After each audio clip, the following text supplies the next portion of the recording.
Jadi karena waktunya terbatas, saya hanya memberikan sedikit masukan ya. Kalau teman-teman kita berbicara tentang kualitas banyak tadi, ya. Kalau saya berbicara tentang kuantitas, maksudnya ketersediaan BBM di daerah.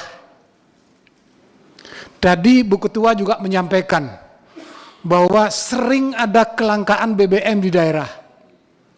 Dan pada rapat terdahulu juga saya pernah menyampaikan di dapil saya Bali, yang notabene Bali itu memberi kontribusi devisa yang luar biasa untuk bangsa dan negara.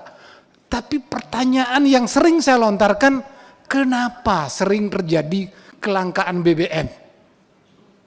Bahkan 1 minggu lalu BBM di Bali sampai antre di mana-mana.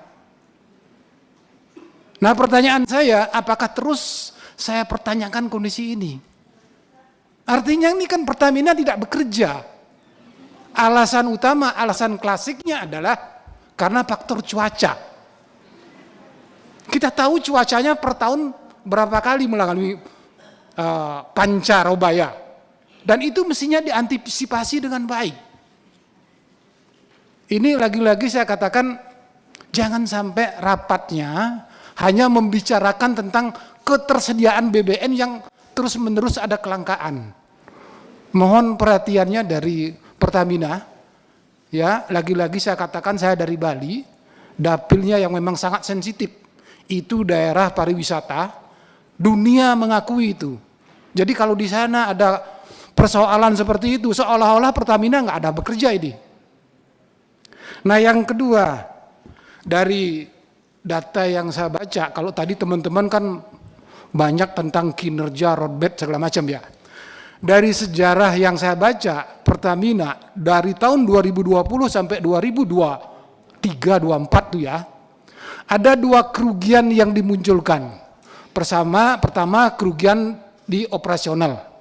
Itu nilainya kurang lebih 11 triliun sekian.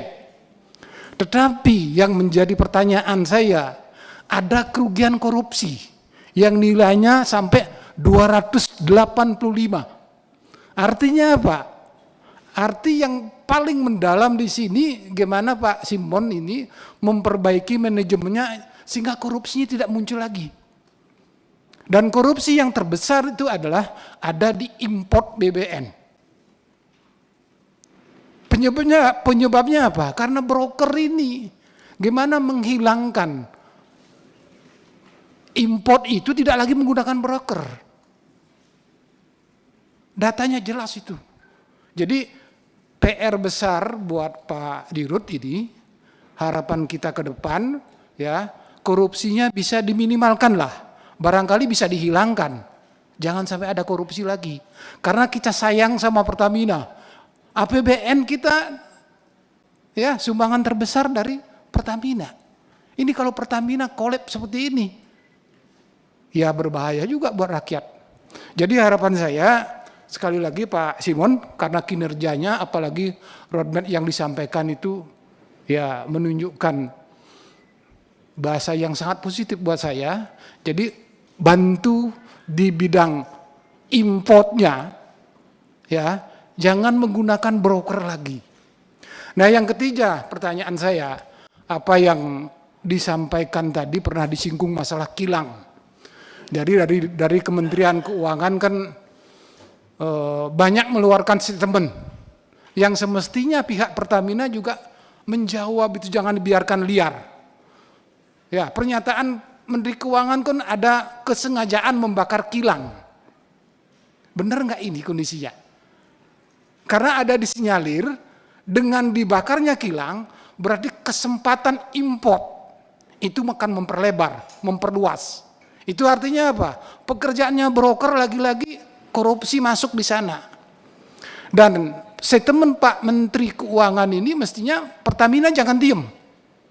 Pertamina partner kerja dari Komisi 6. Jadi kita malu mendengarnya kalau diem. Diem itu karena benar, ya, atau karena yang lain-lain. Mohon kalau ada statement yang menyinggung tentang Pertamina, ya, dijawab sajalah.